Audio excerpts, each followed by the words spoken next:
All right, everyone. Country here this morning. I just got here walking around in the yard in the shade here, trying to do a few things. It's so hot and so dry. You know, I just get to thinking about a lot of things.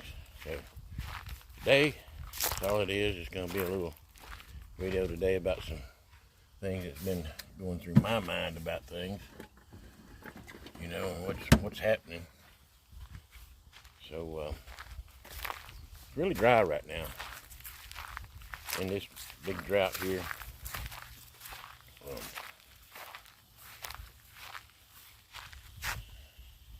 It's just all these fires, all these wildland fires. You know, there's no way they can make me believe that this was an accident. You know, and it's like all over the country. You know, a lot of it all over going on, other than just here. And so, you know, to top it all off, they're doing some construction work here, putting in fiber optic lines, and they hit the main water line, and then there goes the water. Don't have no water then. And so one of the things I'm out here doing right now, I'm just kind of letting the water run, flush out the bad water, trying to clean that up a little bit where I can do some cleaning and washing clothes and whatever I got to do. I sure don't drink none of the water anyway. You know, even boiling it, I don't drink the water out of this water system. It's spring water for me. But I'll wash dishes and take a bath in it and all that. And it's so nasty I didn't even want to take a bath in it.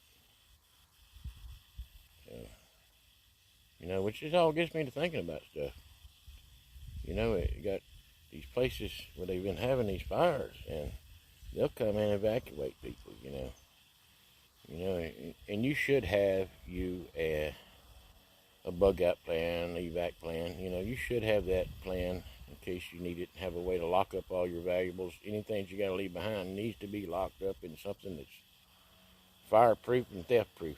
So, you know, anything short of a big vault, I don't know what it'd be. But anybody should do that anyway. But, you know, just remember now, you know, as soon as you leave your place, they can do whatever they want to do. You know, you've abandoned it, so everything they can take everything, use anything there, they can do whatever they want to do with it.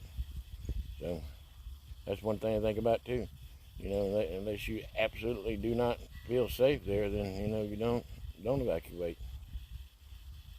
So, but, you know, I kind of see some things coming, some more lockdowns, you know, be civil unrest, you know, and be some things like that going on where they're going to just shut things down, you know, and at any time during this drought, you know, they can say, well, we got to ration water, you know, and they could cut your water off. Then you're not going to have any water. Then if there's a wildland fire gets out, then you're not going to have any water then where you can stand there and actually defend your home, you know. So they'll be the only ones to be able to get water, and they're only going to go put water on the fire wherever they want to.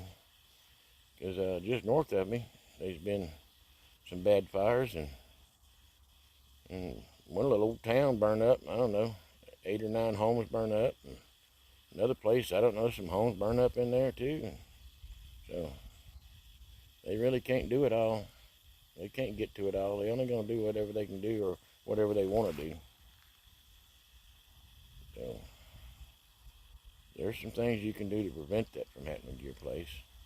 You know, if you live next to the piney woods like I do, or got cedar trees around. I got a big cedar tree over there, and a big pine tree here behind me. That kind of stuff burns real easy. You know, first thing you want to do is, I see these people do this all the time, rake up all their pine straw around the tree. Well, that's just putting fuel to it, you know, and the fire comes on the ground, it'll go up that pine tree, and then it's airborne then. So, you know, rake up all the pine straw in your yard, clean it all up, you know, get away anything that's flammable. Have yourself some water sprinklers ready, where you can just go out there and cut them on. Water sprinklers even on top of your house. You know, you can put some up on top of your house where it's coming down. If you got a metal roof, you don't have to worry so much about that, but shingled roof, you do. But it still helps if you have water sprinklers going and you're spraying water up on your house and in the yard and everywhere, you know, have a couple of water sprinklers out. That helps a lot. And I used to be a firefighter, and we've done it before. Seen people that wanted to stay there and defend their home, just stretch out water hose or water sprinklers and let it go. And just keeping the fire from coming to your house on the ground is a big help. And as far as it being airborne, the only thing you can do is just don't have any pines or cedars close to your house where that'll happen. So, yeah, there's some things you can do to prevent. If you have any lumber piles, you know, I recycle a lot, you know, that repurpose a lot of stuff, and I got lumber piles around. Just don't have any of it close to the house or close to any building that you're going to want to keep. I got water running out here now, trying to clean up my water. It looks like my water's looking pretty good now. So that's what I was doing now, just flushing out my water from it being off, letting it run. It looked like coffee this morning. Then it kind of went to a tea color. Now it's kind of looks like lemonade now. So it's getting there. I'm probably going to have to flush my hot water heater and everything. And since we're in the drought, my shade trees here for the future, they needed some more water bad. So since I got to run this and flush it out, instead of just wasting the water and letting it run, I just go ahead and water my trees. The only thing I can do. I'm going to cut that off now. I think it runs pretty good.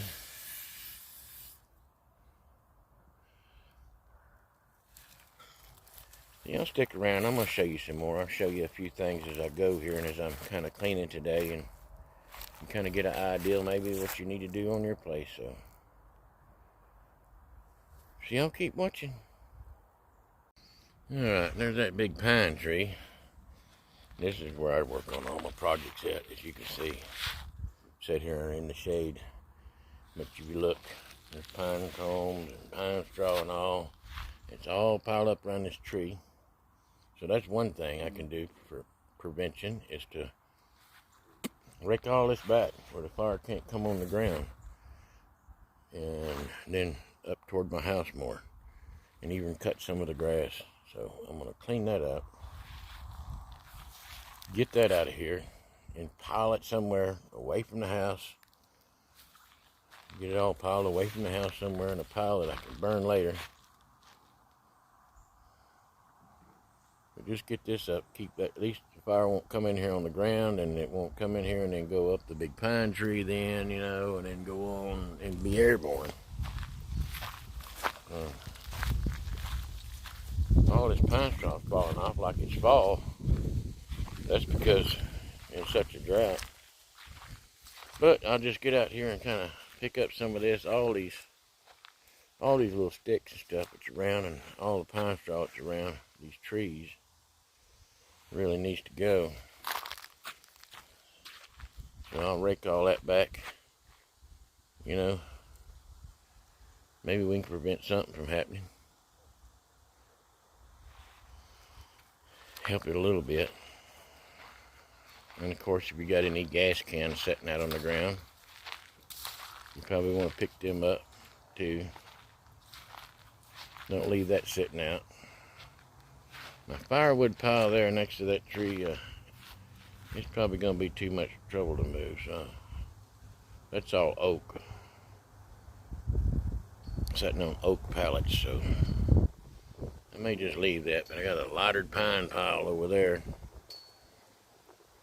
I'll just make sure and clean around it real good and try to prevent something, because it's too much trouble to move.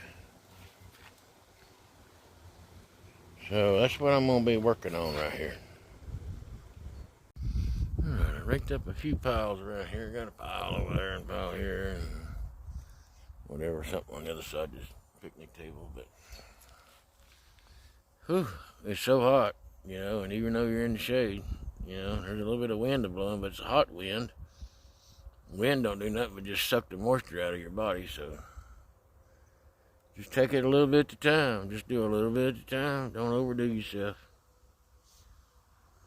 Yeah, so yeah. Stay hydrated too. You just gotta get out and get things done, you know, in hot weather like this. You know, just take your time with it.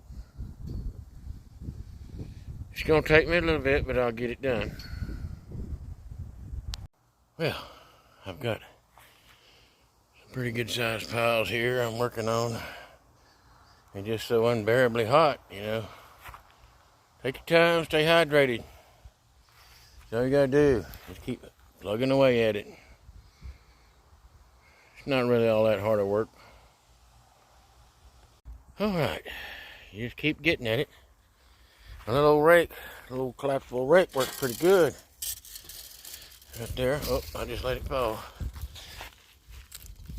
Works pretty good, pretty good, pretty good. Got that big pile over here. Whew. But just keep working at it and take frequent breaks and drink plenty of water. And really, that's about all I got to show you on this one. You know, it's kind of about preparing a little bit in case you do have a wildfire. Kind of pick up some of the stuff around, and I'm probably going to mow all this and blow it to the middle and get it in a pile, and then I'm going to pick that up. I'm not going to leave anything dead on the ground. Clean all this up. Try to keep fire from getting up that big tree and going airborne, and try to keep it from getting on the yard and then going toward the house. So that's kind of about all I got for this video. So y'all kind of look around your yard and see what y'all can do. Maybe I'll give you some tips that's going to help you. So till I see y'all next time.